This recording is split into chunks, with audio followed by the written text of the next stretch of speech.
protagonista principale qui è Campo Ligure ed è tutta la Valle Stura. Grazie al bando Borghi, infatti con finanziamenti PNRR, si è riuscito a realizzare oltre 13 interventi che hanno coinvolto sia la parte pubblica che la parte privata, hanno coinvolto le imprese, il tessuto commerciale, artigianale di questa grande risorsa preziosissima che custodisce una tradizione, cioè quella della filigrana di Campo Ligure. Il bando Borghi quindi ha finanziato, fra le altre opere, anche un'opera di cui il gestore è Città Metropolitana, il Giardino Botanico, con un rafforzamento e potenziamento dell'offerta. Il giardino è stato uno degli interventi per una cifra che, se non ricordo male, è superiore ai 60.000 euro, un intervento fatto per migliorare la ricettività ma anche la struttura. Noi siamo stati molto contenti della collaborazione con la Città Metropolitana di Genova perché era partner in questo senso e credo che sia stata una bella rivalutazione. Noi abbiamo fatto un progetto che si chiama Campo Ligure, un borgo in filigrana, e diciamo che il titolo già svela molto, no? Mettere insieme i due concetti, il borgo, ma non solo inteso come parte urbanistica, ma il borgo come comunità, e l'artigianato artistico più importante del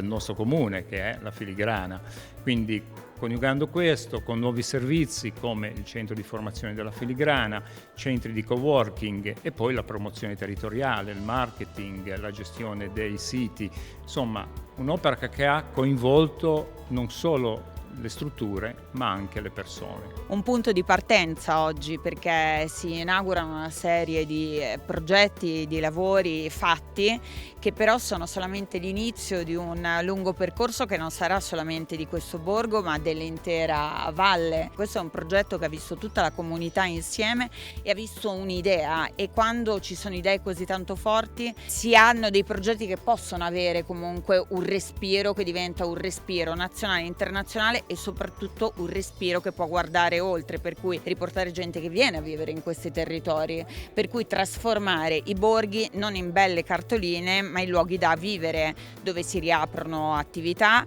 e dove, grazie ovviamente alla filigrana, si può avere un turismo quello che si cerca ora, che è un turismo più lento, è un turismo che vuole riscoprire le origini, che ha bisogno di tempi completamente diversi da quelli magari che noi spesso viviamo, frenetici, in cui si consuma tutto molto veloce. Io credo che qua ci siano tutti gli ingredienti perché si possa veramente avere un qualcosa di grande. Credo che sia una comunità che ha voglia di ripartire ancora più forte. Io credo che iniziative simili siano importanti sia per valorizzare quello che è il territorio, sia per raccontare un turismo che è al di fuori dagli schemi del turismo di massa, ma che invece rappresenta una grande qualità e una grande potenzialità, che è quella appunto della comunità di Campo Ligure, della sua arte artigiana e anche però di tutto l'insieme del tessuto culturale.